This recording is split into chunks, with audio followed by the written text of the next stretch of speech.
ربما يود الذين كفروا لو كانوا مسلمين ذرهم يأكلوا ويتمتعوا ويلههم الأمل فسوف يعلمون. وما أهلكنا من قرية إلا ولها كتاب معلوم ما تسبق من أمة أجلها وما يستأخرون. وقالوا يا أيها الذي نزل عليه الذكر إنك لمجنون لو ما تأتينا بالملائكة إن كنت من الصادقين. ما ننزل الملائكة إلا بالحق وما كانوا إذا منظرين. إنا نحن نزلنا الذكر وإنا له لحافظون. ولقد أرسلنا من قبلك في شيع الأولين وما يأتيهم من رسول إلا كانوا به يستهزئون. كذلك نسلكه في قلوب المجرمين لا يؤمنون به وقد خلت سنة الأولين. ولو فتحنا عليهم بابا من السماء فظلوا فيه يعرجون لقالوا إنما سكرت أبصارنا بل نحن قوم مسحورون. ولقد جعلنا في السماء بروجا وزيناها للناظرين وحفظناها من كل شيطان رجيم إلا من استرق السمع فأتبعه شهاب مبين. والأرض مددناها وألقينا فيها رواسي وأنبتنا فيها من كل شيء موزون وجعلنا لكم فيها معايش ومن لستم له برازقين. وإن من شيء إلا عندنا خزائنه وما ننزله إلا بقدر معلوم. وأرسلنا الرياح لواقح فأنزلنا من السماء ماء فأسقيناكموه وما أنتم له بخازنين. وإنا لنحن نحيي ونميت ونحن الوارثون. ولقد علمنا المستقدمين منكم ولقد علمنا المستأخرين وإن ربك هو يحشرهم إنه حكيم عليم. ولقد خلقنا الإنسان من صلصال من حمأ مسنون والجان خلقناه من قبل من نار السموم. وإذ قال ربك للملائكة إني خالق بشرا من صلصال من حمأ مسنون فإذا سويته ونفخت فيه من روحي فقعوا له ساجدين فسجد الملائكة كلهم أجمعون إلا إبليس أبى أن يكون مع الساجدين. قال يا إبليس ما لك ألا تكون مع الساجدين؟ قال لم أكن ليسجد لبشر خلقته من صلصال من حمأ مسنون. قال فاخرج منها فإنك رجيم وإن عليك اللعنة إلى يوم الدين. قال رب فانظرني إلى يوم يبعثون. قال فإنك من المنظرين إلى يوم الوقت المعلوم. قال رب بما أغويتني لأزينن لهم في الأرض ولأغوينهم أجمعين إلا عبادك منهم المخلصين. قال هذا صراط علي مستقيم. إن عبادي ليس لك عليهم سلطان إلا من اتبعك من الغاوين وإن جهنم لموعدهم أجمعين. لها 7 أبواب لكل باب منهم جزء مقسوم. إن المتقين في جنات وعيون ادخلوها بسلام آمنين. ونزعنا ما في صدورهم من غل إخوانا على سرر متقابلين لا يمسهم فيها نصب وما هم منها بمخرجين. نبئ عبادي أني أنا الغفور الرحيم وأن عذابي هو العذاب الأليم. ونبئهم عن ضيف إبراهيم إذ دخلوا عليه فقالوا سلاما قال إنا منكم وجلون. قالوا لا توجل إنا نبشرك بغلام عليم قال بشرتموني على أن مسني الكبر فبم تبشرون قالوا بشرناك بالحق فلا تكن من القانطين قال ومن يقنط من رحمة ربه إلا الضالون قال فما خطبكم أيها المرسلون قالوا إنا أرسلنا إلى قوم مجرمين إلا آل لوط إنا لمنجوهم أجمعين إلا امرأته قدرنا إنها لمن الغابرين فلما جاء آل لوط المرسلون قال إنكم قوم منكرون قالوا بل جئناك بما كانوا فيه يمترون وأتيناك بالحق وإنا لصادقون فأسر بأهلك بقطع من الليل واتبع أدبارهم ولا يلتفت منكم أحد وامضوا حيث تؤمرون وقضينا إليه ذلك الأمر أن دابر هؤلاء مقطوع مصبحين وجاء أهل المدينة يستبشرون قال إن هؤلاء ضيفي فلا تفضحون واتقوا الله ولا تخزون قالوا أولم ننهك عن العالمين قال هؤلاء بناتي إن كنتم فاعلين لعمرك إنهم لفي سكرتهم يعمهون فأخذتهم الصيحة مشركين فجعلنا عاليها سافلها وأمطرنا عليهم حجارة من سجيل إن في ذلك لآيات للمتوسمين وإنها لبسبيل مقيم إن في ذلك لآية للمؤمنين وإن كان أصحاب الأيكة لظالمين فانتقمنا منهم وإنهما لبإمام مبين ولقد كذب أصحاب الحجر المرسلين وآتيناهم آياتنا فكانوا عنها معرضين وكانوا ينحتون من الجبال بيوتا آمنين فأخذتهم الصيحة مصبحين فما أغنى عنهم ما كانوا يكسبون وما خلقنا السماوات والأرض وما بينهما إلا بالحق وإن الساعة لآتية فاصفح الصفح الجميل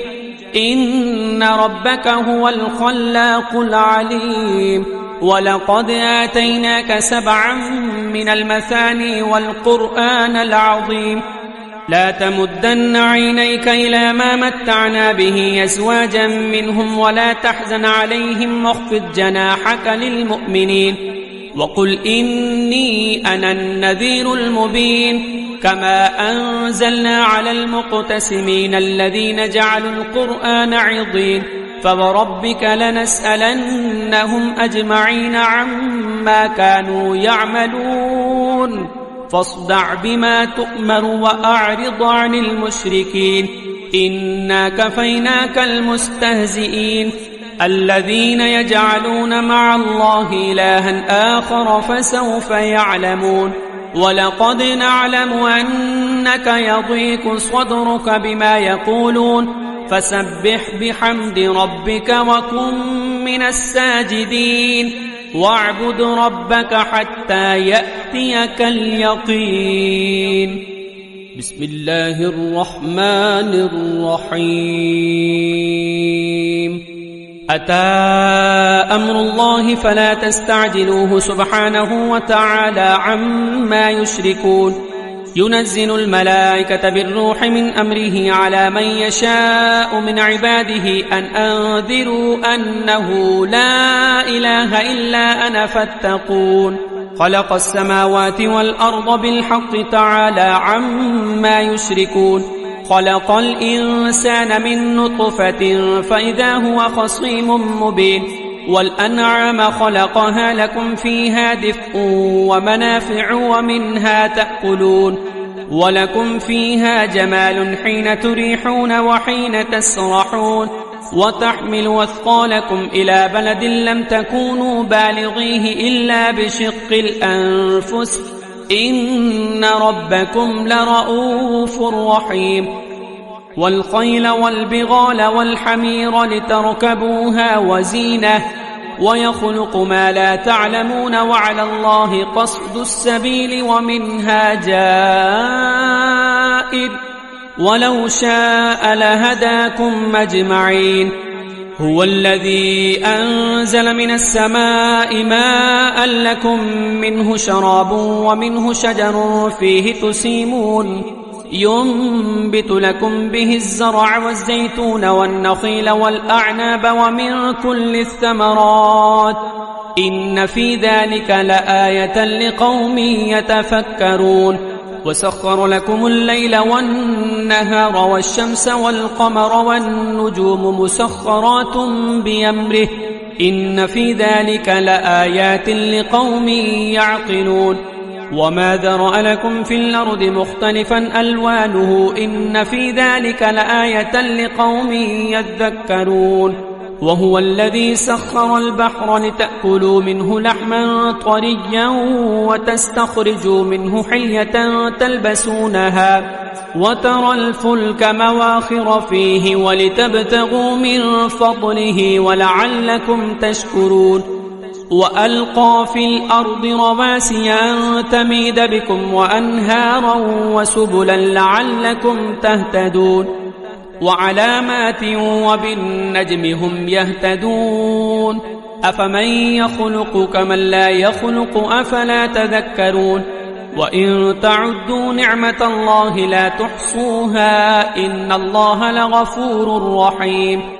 والله يعلم ما تسرون وما تعلنون والذين يدعون من دون الله لا يخلقون شيئا وهم يخلقون أموات غير أحياء وما يشعرون أيان يبعثون إلهكم إله واحد فالذين لا يؤمنون بالآخرة قلوبهم منكرة وهم مستكبرون لا جرم أن الله يعلم ما يسرون وما يعلنون إنه لا يحب المستكبرين وإذا قيل لهم ماذا أنزل ربكم قالوا أساطير الأولين ليحملوا أوزارهم كاملة يوم القيامة ومن أوزار الذين يضلونهم بغير علم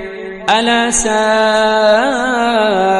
ما يزرون قد مكر الذين من قبلهم فأتى الله بنيانهم من القواعد فخر عليهم السقف من فوقهم وأتاهم العذاب من حيث لا يشعرون ثم يوم القيامة يخزيهم ويقول أين شركائي الذين كنتم تشاقون فيهم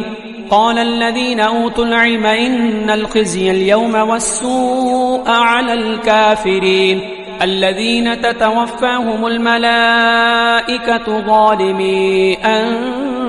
أنفسهم فألقوا السلم ما كنا نعمل من سوء بلى إن الله عليم بما كنتم تعملون فادخلوا أبواب جهنم خالدين فيها فلبئس مثوى المتكبرين وقيل للذين اتقوا ماذا أنزل ربكم قالوا خيرا للذين أحسنوا في هذه الدنيا حسنة ولدار الآخرة خير ولنعم دار المتقين جنات عدن يدخلونها تجري من تحتها الأنهار لهم فيها ما يشاءون كذلك يجزي الله المتقين الذين تتوفاهم الملائكة طيبين يقولون سلام عليكم ادخلوا الجنة بما كنتم تعملون هل ينظرون إلا أن تأتيهم الملائكة أو يأتي أمر ربك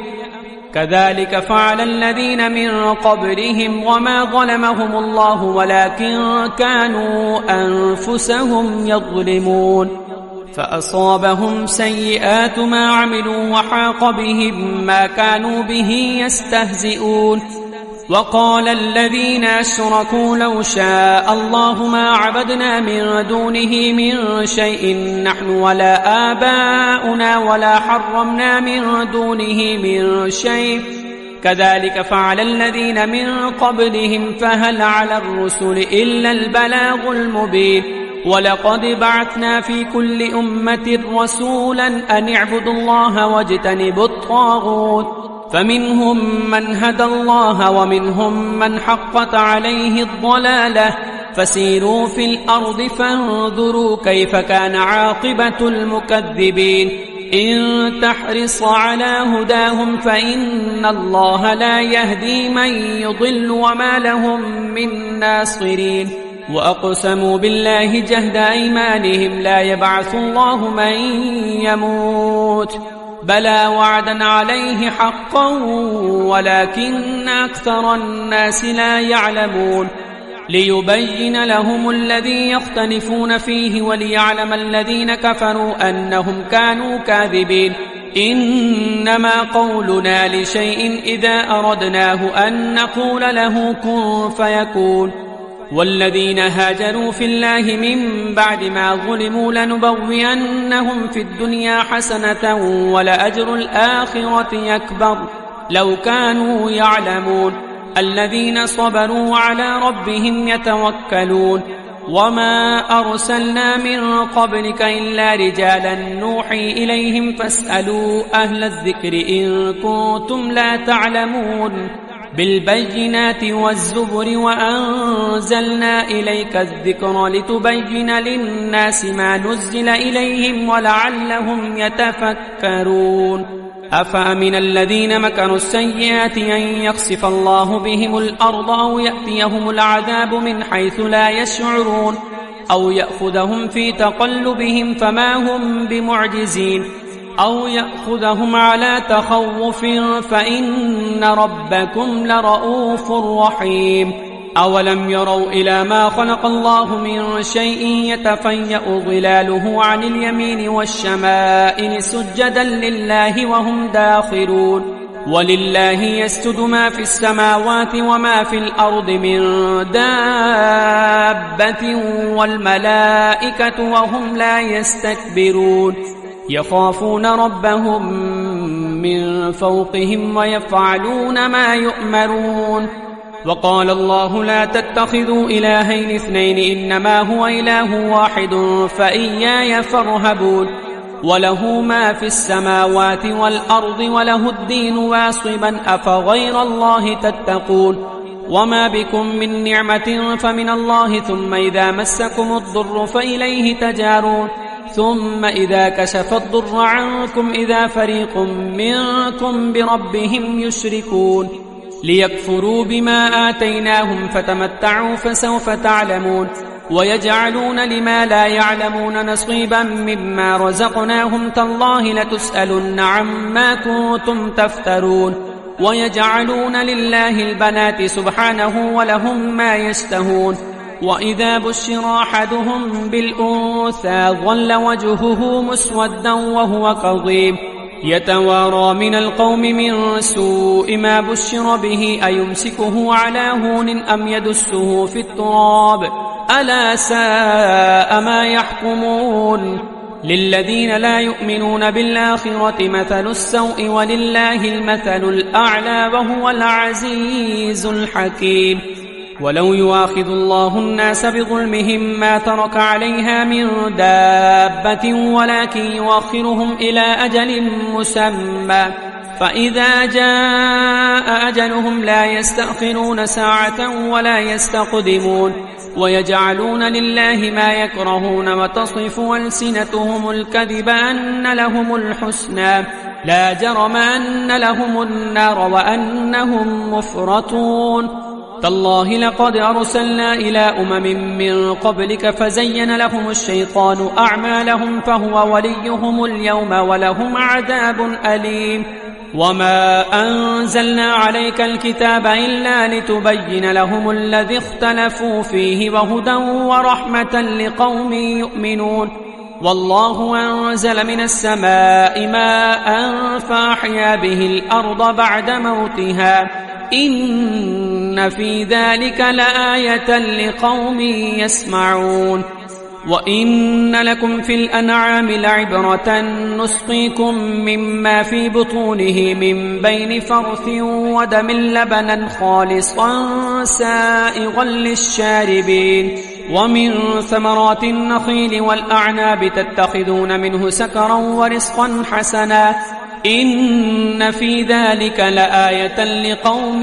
يعقلون وأوحى ربك إلى النحل أن اتخذي من الجبال بيوتا ومن الشجر ومما يعرشون ثم كلي من كل الثمرات فاسلكي سبل ربك ذللا يخرج من بطونها شراب مختلف ألوانه فيه شفاء للناس إن في ذلك لآية لقوم يتفكرون والله خلقكم ثم يتوفاكم ومنكم من يرد إلى أرذل العمر لكي لا يعلم بعد علم شيئا إن الله عليم قدير والله فضل بعضكم على بعض في الرزق فما الذين فضلوا براد رزقهم على ما ملكت أيمانهم فهم فيه سواء أفبنعمة الله يجحدون والله جعل لكم من أنفسكم أزواجا وجعل لكم من أزواجكم بنين وحفدة ورزقكم من الطيبات أفبالباطل يؤمنون وبنعمة الله هم يكفرون ويعبدون من دون الله ما لا يملك لهم رزقا من السماوات والأرض شيئا ولا يستطيعون فلا تضربوا لله الأمثال إن الله يعلم وأنتم لا تعلمون ضرب الله مثلا عبدا مملوكا لا يقدر على شيء ومن رزقناه منا رزقا حسنا فهو ينفق منه سرا وجهرا هل يستوون الحمد لله بل أكثرهم لا يعلمون وضرب الله مثلا رجلين أحدهما أبكم لا يقدر على شيء وهو كل على مولاه أينما يوجهه لا يأتي بخير هل يستوي هو ومن يأمر بالعدل وهو على صراط مستقيم ولله غيب السماوات والأرض وما أمر الساعة إلا كلمح البصر أو هو أقرب إن الله على كل شيء قدير والله أخرجكم من بطون أمهاتكم لا تعلمون شيئا وجعل لكم السمع والأبصار والأفئدة لعلكم تشكرون ألم يروا إلى الطير مسخرات في جو السماء ما يمسكهن إلا الله إن في ذلك لآيات لقوم يؤمنون والله جعل لكم من بيوتكم سكنا وجعل لكم من جلود الأنعام بيوتا تستخفونها يوم ظعنكم ويوم إقامتكم ومن أصوافها وأوبارها وأشعارها أثاثا ومتاعا إلى حين والله جعل لكم مما خلق ظلالا وجعل لكم من الجبال يكنانا وجعل لكم سرابيل تقيكم الحر وسرابيل تقيكم بأسكم كذلك يتم نعمته عليكم لعلكم تسلمون فإن تولوا فإنما عليك البلاغ المبين يعرفون نعمة الله ثم ينكرونها وأكثرهم الكافرون ويوم نبعث من كل أمة شهيدا ثم لا يؤذن للذين كفروا ولا هم يستعتبون وإذا رأى الذين ظلموا العذاب فلا يخفف عنهم ولا هم ينظرون وإذا رأى الذين أشركوا شركاءهم قالوا ربنا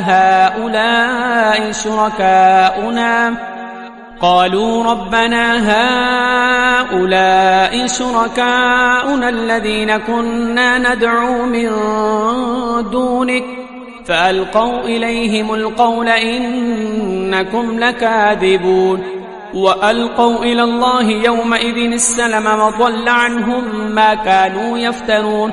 الذين كفروا وصدوا عن سبيل الله زدناهم عذابا فوق العذاب بما كانوا يفسدون ويوم نبعث في كل أمة شهيدا عليهم من أنفسهم وجئنا بك شهيدا على هؤلاء ونزلنا عليك الكتاب تبيانا لكل شيء وهدى ورحمة وبشرى للمسلمين إن الله يأمر بالعدل والإحسان وإيتاء ذي القربى وينهى عن الفحشاء والمنكر والبغي يعظكم لعلكم تذكرون وأوفوا بعهد الله إذا عاهدتم ولا تنقضوا الأيمان بعد توكيدها وقد جعلتم الله عليكم كفيلا إن الله يعلم ما تفعلون ولا تكونوا كالتي نقضت غزلها من بعد قوة أنكاثا تتخذون أيمانكم دخلا بينكم أن تكون أمة هي أربى من أمة إنما يبلوكم الله به وليبينن لكم يوم القيامة ما كنتم فيه تختلفون ولو شاء الله لجعلكم أمة واحدة ولكن يضل من يشاء ويهدي من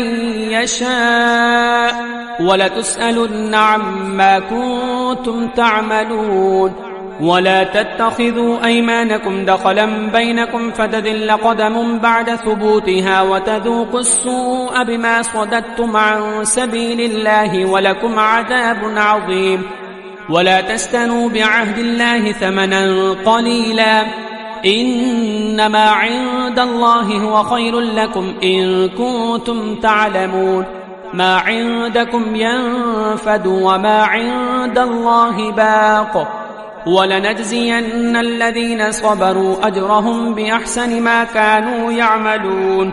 من عمل صالحا من ذكر أو أنثى وهو مؤمن فلنحيينه حياة طيبة ولنجزينهم أجرهم بأحسن ما كانوا يعملون فإذا قرأت القرآن فاستعذ بالله من الشيطان الرجيم إنه ليس له سلطان على الذين آمنوا وعلى ربهم يتوكلون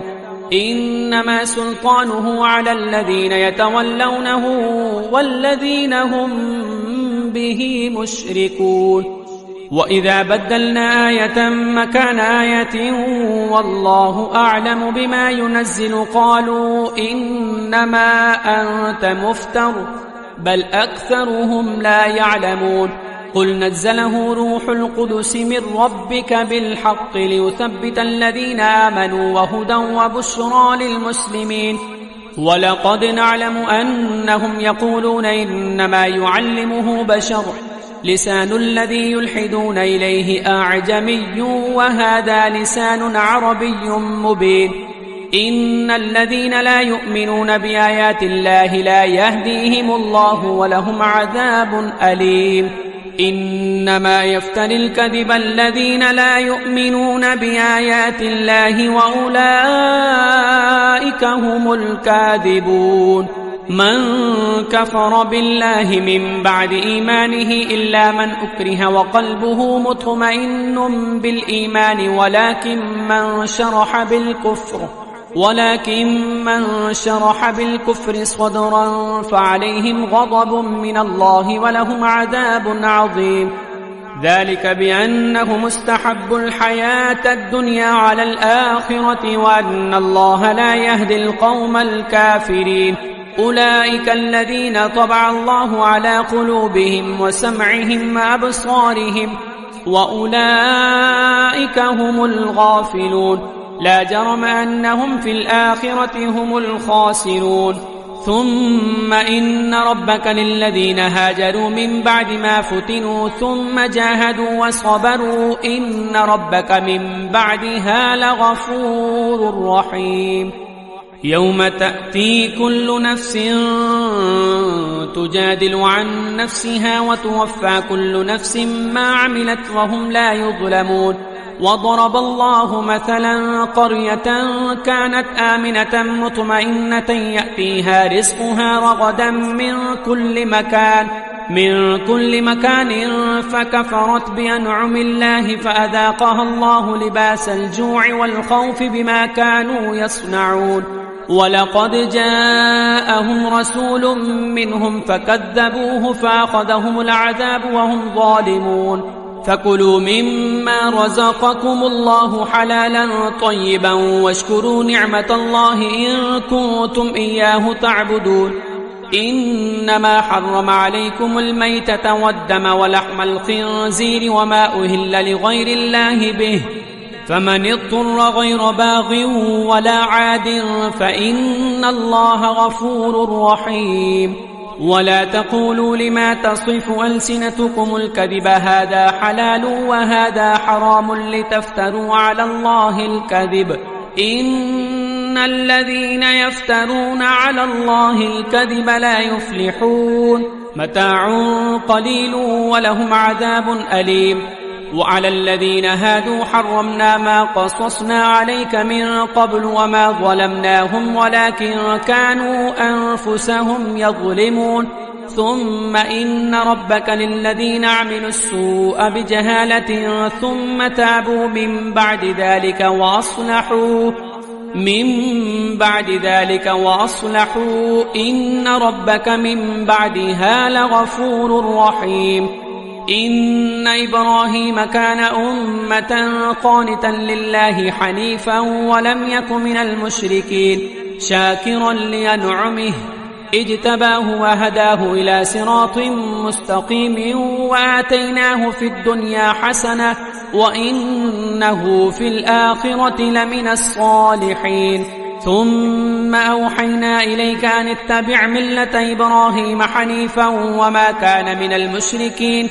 إنما جعل السبت على الذين اختلفوا فيه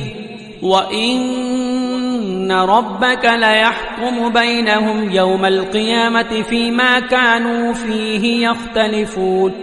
ادع إلى سبيل ربك بالحكمة والموعظة الحسنة وجادلهم بالتي هي أحسن إن ربك هو أعلم بمن ضل عن سبيله وهو أعلم بالمهتدين وإن عاقبتم فعاقبوا بمثل ما عوقبتم به ولئن صبرتم لهو خير للصابرين واصبر وما صبرك إلا بالله ولا تحزن عليهم ولا تك في ضيق مما يمكرون إن الله مع الذين اتقوا والذين هم محسنون